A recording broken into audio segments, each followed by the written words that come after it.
Welcome back. Today's conversation is one that hits close to home for a lot of people, whether they know it yet or not.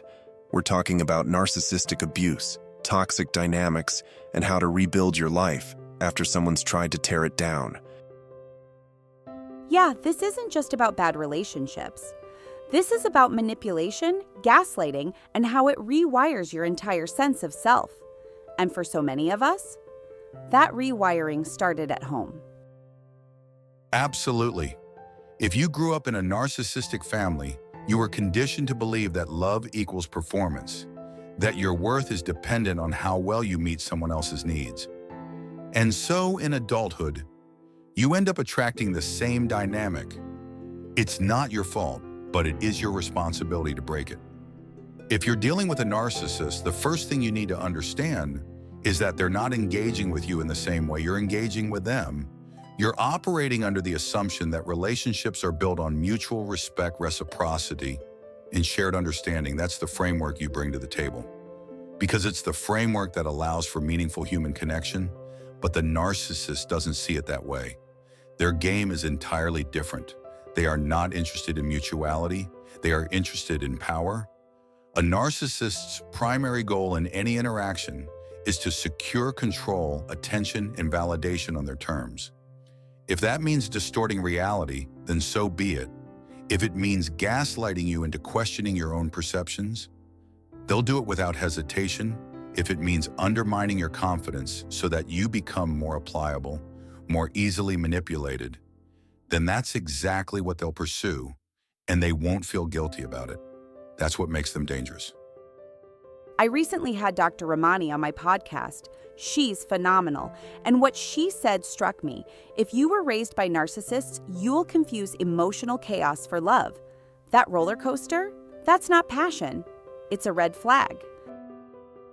Yes, that intensity people think is love, it's actually intermittent reinforcement, a psychological trick. You're rewarded with attention one moment, then punished the next. It creates an addiction, and it becomes the template for future relationships. Exactly. It's not that you're broken. You were just trained to tolerate dysfunction and healing.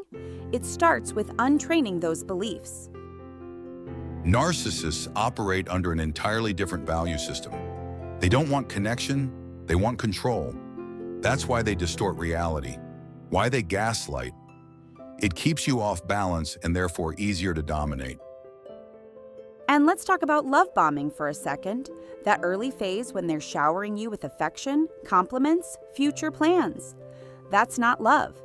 That's bait. It makes you question everything when the switch flips. It's manipulation, dressed up as affection, and unless you're grounded in your own identity, you'll mistake that flood of attention for validation.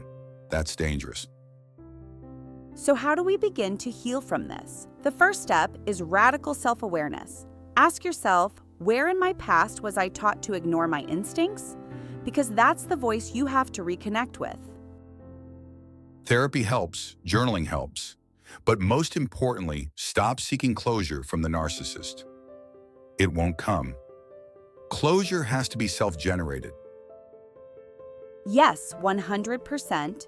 Waiting for an apology from a narcissist is like waiting for rain in the desert. Instead, ask, how do I want to move forward?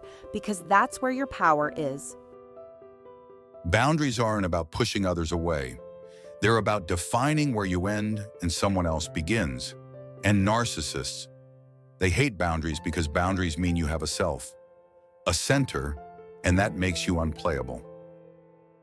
Right? But people pleasers, especially those raised in chaotic homes, feel guilty for setting boundaries.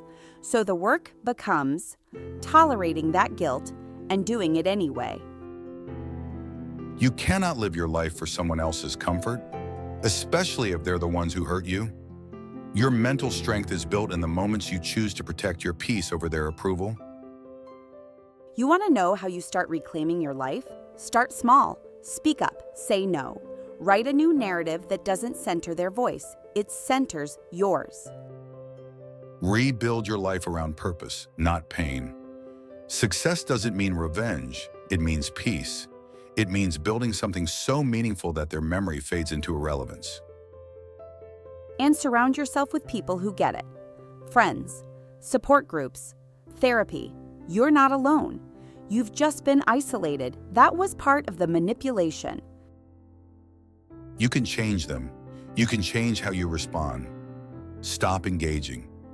Stop explaining. Set boundaries and walk away with your head held high. Your worth is not up for negotiation. You deserve respect, stability, and peace. And if that means walking away from people you once loved, do it. That's not weakness. That's strength. And remember, you're not escaping, you're evolving.